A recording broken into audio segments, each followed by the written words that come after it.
When we hear the word globalization, we often think of technology, trade, or culture. But religion is also globalized, and sometimes it can be misused in dangerous ways. So ISIS is one of example of how religion, when taken to extremes, can affect not just one region, but the entire world. The globalization of religion shows how beliefs can cross borders, shaping lives in positive or negative ways. So before we proceed, by the way, I'm Atronandre Gomez from Group, and now I will be answering 6 configuring questions for this topic. For question number 1, why do you think the Islamic State exists?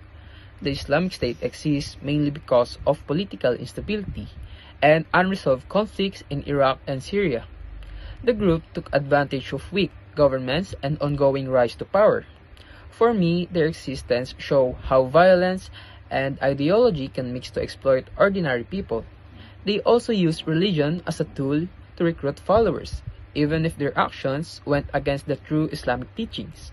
So, the Islamic State existed not just for faith, but to gain control and power. Question number 2. What is your idea about the ISIS formation of caliphate?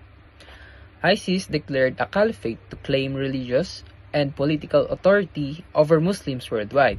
In my understanding, this was their way to legitimize, control, and expand influence across territories.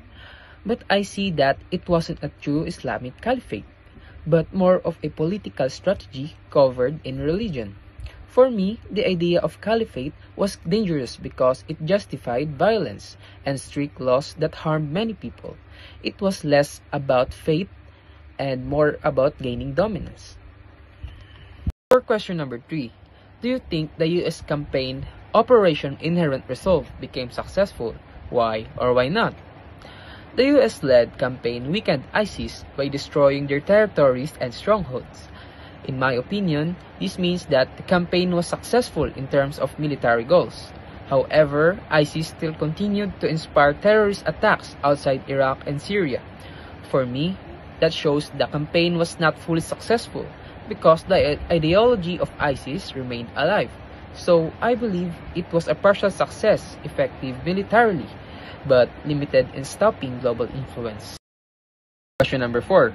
What is your view regarding the information presented in paragraph 4? Even after defeats, ISIS still had followers and networks in different countries.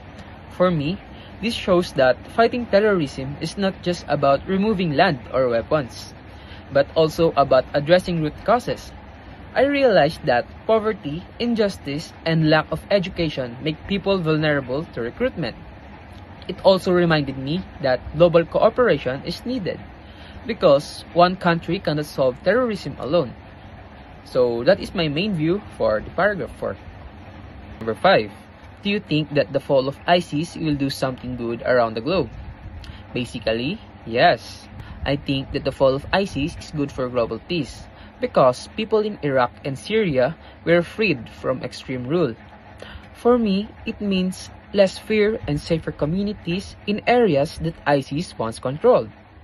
But I also see that the fall of ISIS is not the end. Why? Because other extremist groups can appear if the same problem continue.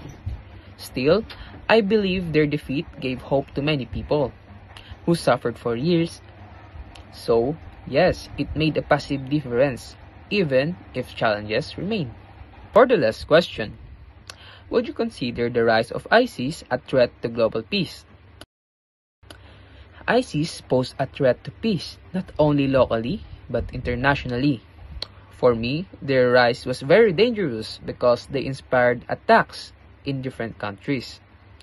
It showed how one extremist group can influence violence across the world.